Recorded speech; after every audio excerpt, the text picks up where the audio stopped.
Today, we're about to explore 5 shocking cases where couples were eaten alive by animals, from a protective tiger that attacked trespassing honeymooners to starving lions that overwhelmed safari visitors. But first, we start in northern India's restricted forests, where 2 newlyweds would learn that illegal entry comes with a price no amount of money could pay. It was March 15, 2016.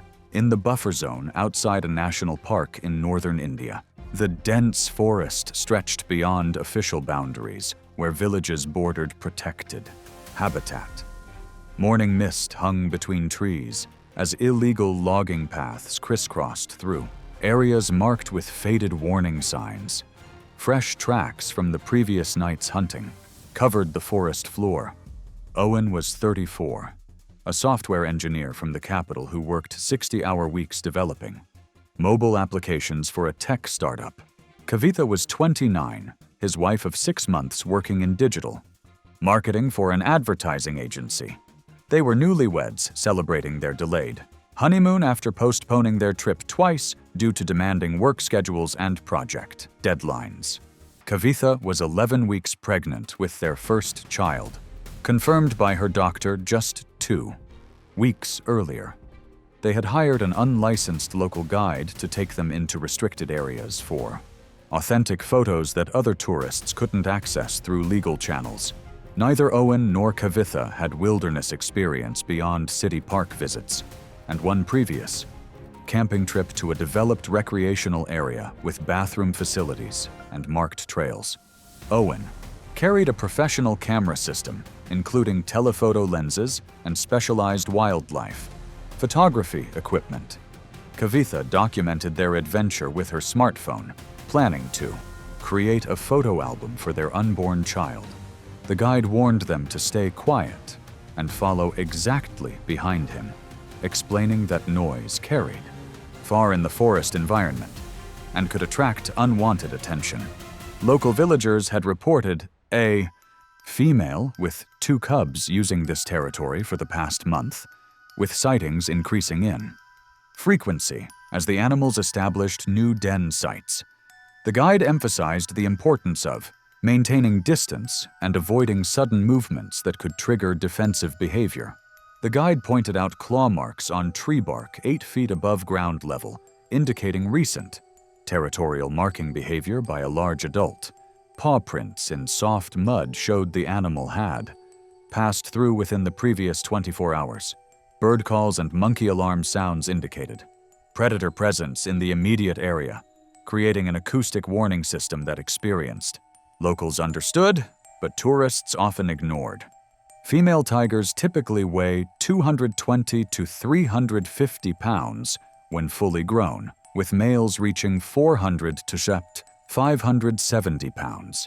These predators can leap 30 feet horizontally and reach 35 miles per hour in short bursts. Females with cubs will attack any perceived threat that approaches too closely to their offspring. They typically bite the neck or throat to kill prey, then drag carcasses to secluded feeding areas. Their powerful jaws can crush bone and sever major blood vessels within seconds. Deep in a thicket 400 yards off the main trail, Owen and Kavitha walked ahead of their guide, while he examined paw prints in soft mud, discussing camera settings and photo composition. Loudly enough to be heard 100 feet away, they approached within 50 feet of hidden cubs, without knowledge of their presence. The female emerged silently from bamboo undergrowth 30 feet away, having detected their voices from her concealed position. The 280-pound predator covered the distance in 3 powerful bounds, each leap spanning 15 feet across uneven terrain. Initial impact knocked Owen backward as massive jaws clamped on. His left shoulder and claws raked across his torso. The force drove him into thorny undergrowth, where branches tore his clothing and skin. Kavitha screamed and ran towards the main trail, but tripped over fallen branches after covering only 20 feet. The cat maintained her grip on Owen for several seconds before releasing him as he lost consciousness from blood loss and trauma. Owen's injuries included crushed ribs, severe claw, wounds across his chest and arms, and damage to major blood vessels. As Kavitha attempted to regain her footing, the predator attacked from behind, powerful jaws crushing her ribcage and puncturing both lungs. She lost consciousness within moments from massive internal injuries. The guide reached the village after 45 minutes of running along forest paths and contacted authorities who required 2 hours to locate the remote attack site. Forest officials and medical personnel arrived with tranquilizer equipment to secure the area. When authorities reached the location, they found both victims had died from massive blood loss and organ damage caused by the predator's attack. The deaths were ruled accidental due to illegal entry into protected wildlife habitat and failure to follow safety guidelines. Owen and Kavitha's honeymoon dreams had ended in the claws of a protective mother. But in the Arctic wilderness, another couple would learn that professional training meant nothing against a starving giant driven to desperation. It was August 23, 2017, in the remote wilderness 15 miles from a small Arctic settlement. The tundra stretched endlessly under 24-hour daylight with patches of sea, ice floating in the nearby fjord. The landscape showed no trees, only low shrubs and rocky outcrops scattered with bleached animal bones. Wind patterns carried scents across vast distances in the thin Arctic air. Caleb was 28, unemployed since a workplace back injury ended his construction career 18 months earlier when he fell from scaffolding and herniated 3 lumbar discs. Chronic pain from the injury limited his physical activities and prevented him from returning to manual labor despite extensive physical therapy. Astrid was 26, a climate change researcher pursuing her doctoral degree, whose research grant income supported them both while Caleb attended vocational rehabilitation programs and pain management therapy. Both were experienced campers with over 50 nights of backcountry experience in various environments including mountain wilderness areas, though this represented their first Arctic expedition. Astrid planned this 3-day research expedition to document ice melt patterns and collect water samples for climate analysis, contributing to her doctoral thesis. Safety briefings specifically warned against leaving food or scented items outside tents, explaining that Arctic predators could detect these odors from extreme distances in the dry air. Recent tracks were spotted 2 miles from their campsite, measuring 12 inches across with distinct claw marks indicating a large adult male. Radio reports from other research teams mentioned a thin adult male in the area, likely hungry due to reduced hunting opportunities, caused by unusual ice conditions that limited access to normal prey. The tracks showed an irregular gait, suggesting possible injury or weakness, making the animal potentially more dangerous and unpredictable around humans. Emergency protocols required checking in every 12 hours via satellite radio, with automatic search and rescue activation if contact was missed. Local weather patterns could change rapidly, creating whiteout conditions that grounded aircraft for days and made rescue operations impossible. The area had experienced unusual warming trends that disrupted normal prey. Animal migration patterns, forcing predators to seek alternative food sources, including human. Camps and equipment. The large white Arctic predator averages 800 to 1,500 pounds when fully grown, with males significantly larger than females. These animals can smell food from 20 miles away and have no natural fear of humans, viewing people as potential prey when other food sources become scarce. Starving individuals become increasingly aggressive and willing to attack human camps. Their powerful jaws exert 1,200 pounds of pressure per square inch, capable of crushing large. Bones. They can swim for miles in frigid water and run up to 25 miles per hour on land despite their massive size. The attack began at their orange dome tent positioned 200 yards from fjord shoreline in an area that provided wind protection and flat terrain for equipment setup. Caleb and Astrid left a cooking pot with fish residue and scented toiletries outside the tent, despite specific training. Warnings about odor management in Arctic environments. At 2 a.m. during continuous daylight conditions, the 900-pound male approached their campsite, drawn by food scents that had traveled on wind currents. Caleb unzipped tent door to investigate without grabbing emergency flare or bear deterrent. Spray, both stored within arm's reach. The 900-pound male stood 15 feet away, drawn by food. Scents that had traveled on wind currents. His thin condition was visible through patchy fur that indicated nutritional stress and prolonged hunger. Astrid screamed as Caleb scrambled backward into the tent while the predator charged, immediately covering the distance in seconds. Massive paws knocked Caleb down as teeth penetrated his chest cavity through winter clothing and protective layers. The animal's weight crushed his ribs and compressed his lungs. Astrid crawled toward emergency equipment, but the animal's massive body blocked the tent entrance. As the predator turned toward her, its weight crushed her spine between shoulder blades. The predator began consuming accessible tissue, while both victims died from blood loss and organ damage over several minutes. They failed to make scheduled radio check-in 12 hours later, automatically triggering emergency response protocols. Rescue helicopter required 6 hours to reach the remote location due to weather conditions and fuel logistics.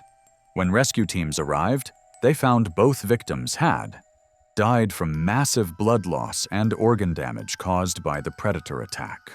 Recovery team found scattered camping equipment and food containers that had attracted the animal. The deaths were ruled accidental due to failure to follow mandatory Arctic safety protocols. The Arctic had claimed 2 researchers who ignored basic safety protocols, but in South Africa's drought-stricken reserves, experienced wildlife enthusiasts would discover that passion, for nature couldn't protect them from an injured predator's desperation. It was September 8, 2015, at a private game reserve 40 miles outside a major national park in South Africa. The acacia woodland bordered a seasonal waterhole that had shrunk to a muddy depression during the dry season.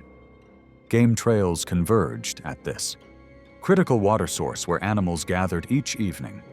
Darkness fell quickly at 6:30 p.m. as the last safari vehicles returned to the main lodge 2 miles away. Blake was 31, a bank teller who processed loan applications and managed customer accounts for a regional branch in a small farming community. Nomsa was 28. His wife, who worked as a dental hygienist at a family practice in the same town where they had lived their entire lives. Both were amateur bird watchers who had saved for years to afford this safari vacation. Their first international trip together after years of careful budgeting and overtime work. Blake owned binoculars and field guides, while Nomsa kept detailed journals of their wildlife observations. They had visited 3 other nature reserves, building an impressive list of bird species they hoped to document for a local birding society back home. Lodge curfew was established at 6 p.m. due to increased predator activity near the waterhole. As animals gathered for evening drinking sessions, the reserve manager mentioned an injured adult with an infected paw wound recently spotted limping near the water source during daylight, hours over the previous week. The infection had been visible for over a week, causing the animal to favor easier hunting opportunities due to reduced mobility and hunting effectiveness. The large spotted cat averages 60 to 200 pounds when fully grown, with males typically larger and more muscular than females but both sexes equally dangerous when threatened or hunting. These predators can leap 20 feet horizontally from a standstill and are excellent climbers, capable of carrying prey up vertical tree trunks to avoid competition from other predators. Injured individuals often target easier prey when unable to hunt their normal diet of small antelope, birds, and rodents that require speed and agility to capture. They possess exceptional night vision, approximately 6 times better than human vision, allowing effective hunting during dawn and dusk hours when most prey animals are active at water sources. These predators typically drag prey up trees, but will begin feeding immediately if threatened or extremely hungry. Their bite force measures 200 pounds per square inch, specifically designed to crush vertebrae and cause rapid incapacitation of prey animals. Territorial marking behavior includes scent deposits and claw marks on trees, establishing boundaries that healthy predators typically respect during normal conditions. The encounter occurred at an observation blind positioned 40 feet from the waterhole's edge, constructed of natural materials to blend with the surrounding environment and minimize disturbance to wildlife. Blake and Nomsa extended their session 30 minutes past the established curfew to observe evening bird activity around the water source, hoping to spot rare species that only appeared during twilight hours. The predator approached the water source along a well-used game trail, favoring its infected paw that showed visible swelling and discharge. Blake focused his binoculars on the approaching animal while Nomsa prepared to record their observations in her field journal. The 120-pound cat spotted their movement from 25 feet away, immediately crouched into hunting position, recognizing potential prey despite their concealed location. Its infected paw was clearly visible, showing the that had compromised its normal hunting ability and forced it to seek easier targets. Blake's movement with the binoculars caught the predator's attention as the light meter on Nomsa's small camera fired automatically, creating a bright burst that triggered the predator's attack response instincts. The injured animal bounded over their observation equipment, a single powerful leap, covering the din under 2 seconds with remarkable speed. Despite its injury, powerful jaws clamped on Blake's throat with force, severing major blood vessels and crushing cervical vertebrae within seconds before releasing him. Blake collapsed immediately as the predator turned toward Nomsa, who had grabbed her metal thermal defensive weapon. The animal's 120-pound weight knocked her backward into muddy water at the pond's edge. The impact drove her underwater briefly before she surfaced, gasping for air and struggling to footing in the slippery. The predator seized her by the shoulder and attempted to drag her toward nearby, but her struggles in the shallow water caused it to readjust its grip to her throat, delivering a fatal bite. Following typical feeding behavior, the predator began consuming accessible on Blake. Before returning to Nomsa, both victims minutes from massive blood loss and trauma to vital areas. Lodge security the missing vehicle when it failed to return for evening roll call 7:30 p.m. Established safety protocols. Search teams departed immediately using spotlight-equipped vehicles and left the waterhole after 90 minutes of searching. When rescue teams arrived, found both victims died from massive blood loss and throat trauma caused by the predator attack. The deaths were ruled accidental due to violation of established curfew protocols. Blake and the bird-watching expedition had turned deadly when they stayed past curfew. But in Australia's crocodile waters, 2 experienced swimmers would learn that daylight offered no protection from historic ambush hunters. It was June 4th, 2014, at a popular but unguarded swimming area in a remote national park in northern Australia. The river flowed wide and brown between rocky banks lined with tropical palms and paperbark trees. Tide markers on nearby rocks showed the water, level dropping toward low tide. Ethan was 26, a backpacker from Canada working seasonal construction jobs to fund extended travel throughout Australia's remote wilderness areas and coastal regions. Ruby was 24, his girlfriend from England who worked in hospitality at various tourist locations including beach, resorts, and adventure tour companies. Both were experienced swimmers and outdoor enthusiasts completing a 6-month tour of northern Australia's national parks and wildlife reserves. Based on observations of other tourists swimming in the area over previous days, they believed. Daytime swimming was relatively safe if proper precautions were followed and emergency equipment was readily available. Ethan had completed lifeguard training 3 years earlier at a community college and felt confident in his water rescue abilities and swimming endurance. Ruby grew up swimming in ocean conditions along England's coast and had extensive experience with tidal waters, strong currents, and cold water conditions that had prepared her for challenging aquatic environments. Local guides had mentioned increased predator activity during recent months due to territorial disputes between large males during breeding season, creating unusually aggressive behavior patterns.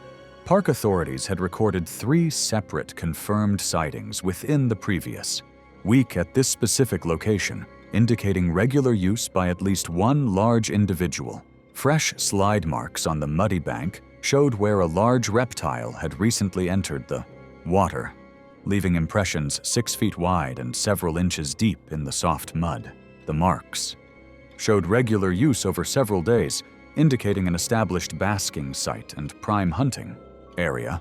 Claw marks on fallen logs extended 4 feet above the current waterline, suggesting an animal of considerable size and strength, capable of climbing over substantial obstacles. The large saltwater reptile averages 17 to 23 feet in length and weighs up to 2,200 pounds. When fully mature, with males growing significantly larger than females and establishing territories they defend aggressively. These predators are perfect ambush hunters, capable of remaining completely motionless underwater for up to 60 minutes while stalking potential prey with incredible patience. They possess incredible bite force, measuring 3,700 pounds per square inch, the strongest bite force of any living animal, capable of crushing large bones and penetrating thick materials instantly. These predators typically perform a death roll to disorient and incapacitate prey, spinning rapidly, while maintaining their crushing grip to cause massive internal injuries.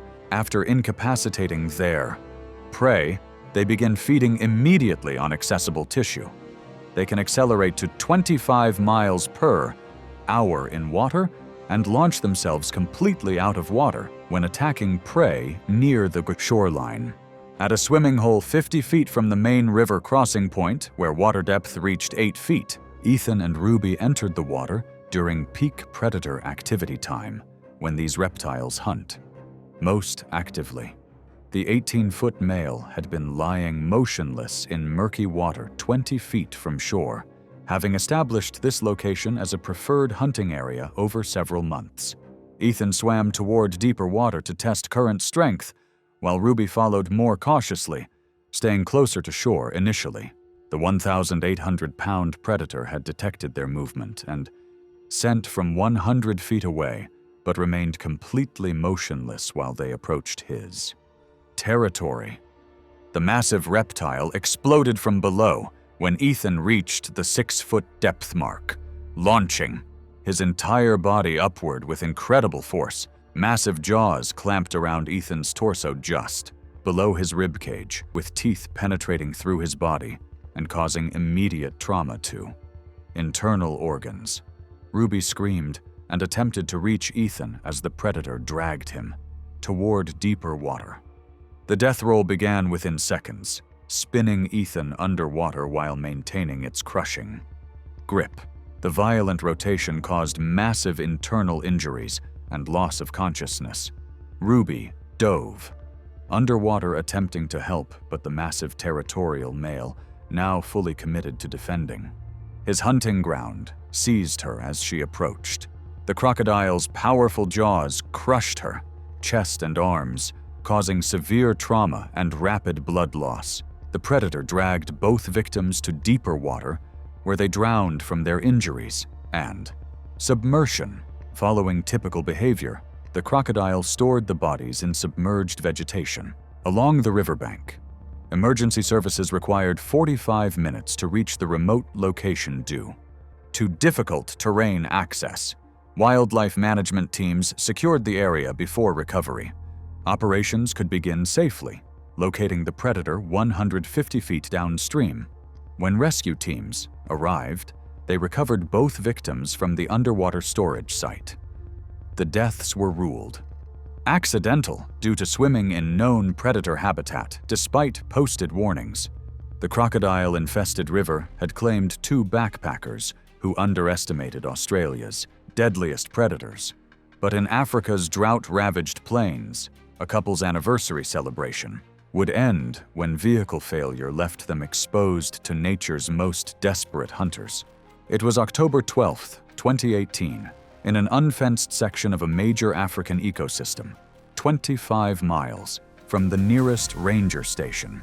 The golden grassland stretched endlessly under clear, blue sky, dotted with scattered acacia trees and rocky outcrops. The severe drought had lasted 8 months, turning green plains into brittle yellow stubble. Animal carcasses lay scattered across the landscape where herbivores had succumbed to starvation. Nolan was 35, an elementary school teacher who taught 4th grade mathematics and reading at an inner-city school with limited resources and challenging student populations. Zara was 33, also teaching at the same institution where they had met 5 years earlier during New Teacher Orientation Week. Both dedicated their careers to education despite low salaries, long hours, and increasingly difficult working conditions in underfunded schools. They were devoted parents to 8-year-old twins, Emma and John, who stayed with Zara's parents during their anniversary trip to ensure the children maintained their school schedule. The couple had saved for 4 years to afford this dream 10th anniversary trip carefully, budgeting every expense and working extra summer jobs to accumulate the necessary funds for flights, accommodations, and safari costs. They specifically chose an ethical conservation safari operator that supported local wildlife protection efforts and community development programs, aligning with their environmental values. Both had taken vacation time from their teaching jobs to ensure they could fully enjoy their once-in-a-lifetime adventure. Licensed safari guide had 15 years of experience in the region and held all required certifications for operating in unfenced wilderness areas where dangerous wildlife roamed freely. His vehicle was equipped with radio communication systems, emergency medical supplies, and predator deterrent devices, including air horns and flares. Radio chatter between safari guides throughout the region reported highly unusual predator behavior as groups grew increasingly desperate for food, with traditional prey populations decimated by the extreme drought conditions. Recent vehicle breakdown protocols, specifically, required all passengers to remain inside vehicles until rescue arrived due to dramatically increased encounter risks with starving and aggressive wildlife. Carcass counts throughout the ecosystem showed unprecedented mortality rates among zebras, antelope, and other herbivores that normally provided abundant prey for predator populations. The large tawny cats normally average 265 to 420 pounds and live in complex social groups of 10 to 30 individuals with established hierarchical structures and cooperative hunting strategies. During severe drought conditions, they become increasingly desperate and willing to take extreme risks for any available food source, including attacking prey much larger than their normal hunting capabilities.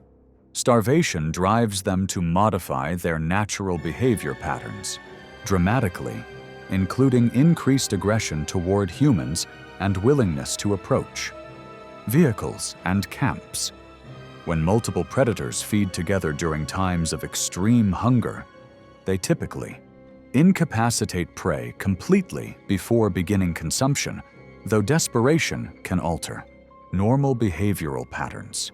Group hunting dynamics allow them to overwhelm larger prey through coordinated attacks, though human encounters usually involve confusion and opportunistic behavior rather than calculated military-style precision.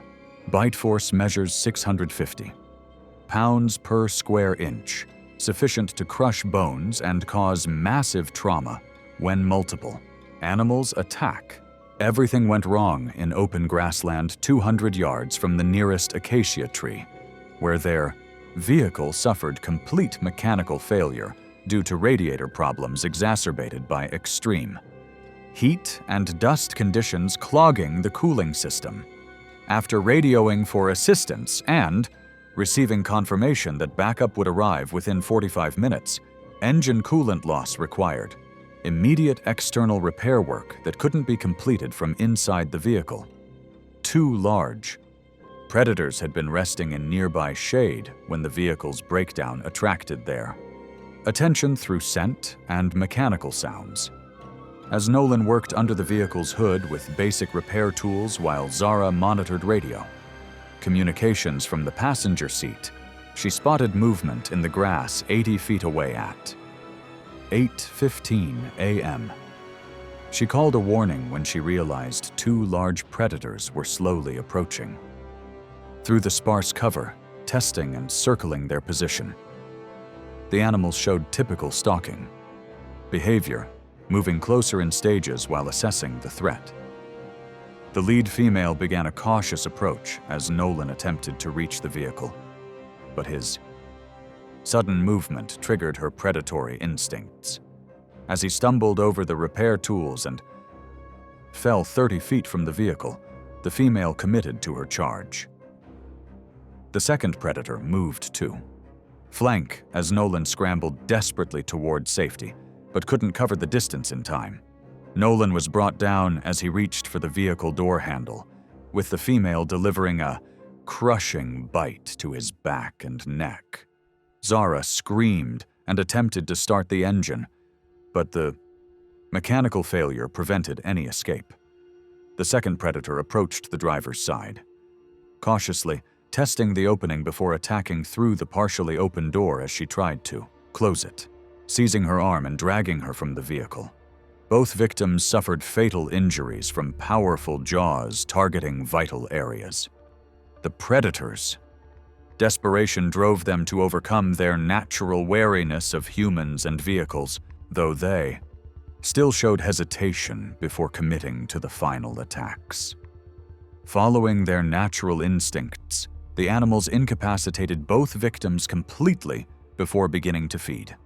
Guide attempted radio contact at scheduled check-in time, but received no response, triggering automatic search and rescue protocols established for vehicle breakdowns in remote areas.